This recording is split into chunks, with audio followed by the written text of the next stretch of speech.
எனக்கு நினைவு சரியாக இருந்ததுனாக்கா, வெள்ளிக்கிழமை மதியத்துக்கு பிறகு எல்லாரையும் ஒன்றா உட்கார வச்சு, ஸ்டார்டிங் ஃப்ரம் ஒன்றாம் வகுப்பு படிக்கிறவங்க வந்து 8வது வரைக்கும் தான் இருந்தது.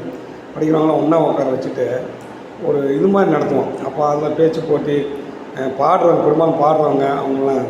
இப்போ ஒரு முறை எனக்கு டேர்ன் வந்தது. நான் வந்து பாட்டு பாடணும்.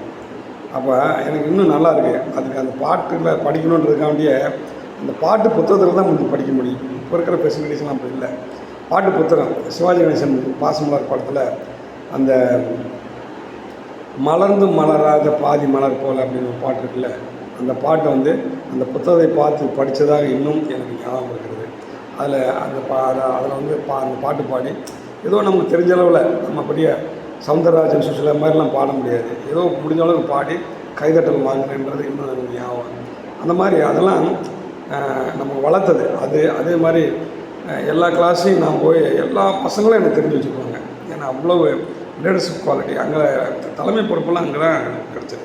ஏன்னா ஆசிரியர்கள்லாம் என்னை கூப்பிட்டு நீ அதை பார்த்துக்க, இந்த கிளாஸை பார்த்துக்க அப்படின்னு சொல்லிட்டு சில நேரங்களில் போய் நாங்கள் பாடம் கூட நடத்துவோம். அந்தளவுக்கு அந்த சின்ன வயசுலேயே எங்களுக்கு ஆப்பர்ச்சுனிட்டி கிடச்சிது. அதெல்லாம் வந்து இன்றைக்கி பின்னாடி அந்த ஆப்பர்ச்சுனிட்டிலாம் நமக்கு வந்து ஒரு தலைமையாக இருக்கிற பண்பு.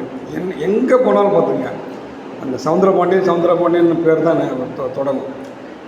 எந்த வேலையை வந்து நாம் தான் நம்ம தலைமையில் தான் பண்ணி அது பண்ணுற மாதிரி அவன் மாட்டிக்குவான், அடி வாங்குவான்.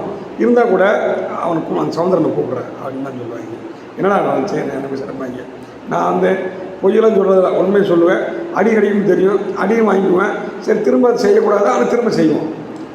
நாங்கள் அப்படி தான் இருந்தோம். இப்போ அந்த குரூப்பில் வந்து அந்த குரூப்லேயே வந்து நான் தான் ஒருத்தன் தான் படித்து ஹைஸ்கூல் வந்து சில பேர் ஹைஸ்கூல் வந்தாங்க, அதோட நிறுத்துவாங்க. அதுக்கு பிறகு வந்து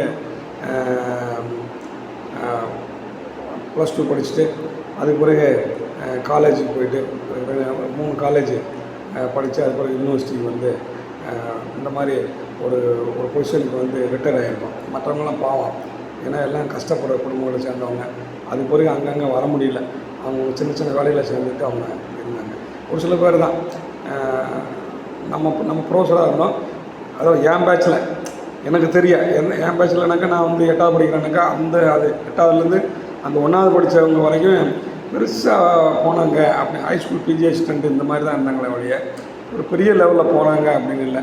அதில் நாம் தான் தப்பிச்சு எப்படியே வெளியே வந்தோம். அதனால் நம்ம பேர் வந்து எப்போயுமே அந்த சவுந்தரபாண்டியன் மாதிரி இருக்கணும். சவுந்தரபாண்டியன் படிப்பில் நம்ம ஃபஸ்ட் ரேங்க் தானே. ஃபஸ்ட் ரேங்க் எடுத்தாலும் எங்கேயுமே என்ன சேட்டை பண்ணால் கூட அது நமக்கு வந்து ப்ரிஃபரன்ஸ் கொடுப்பாங்க.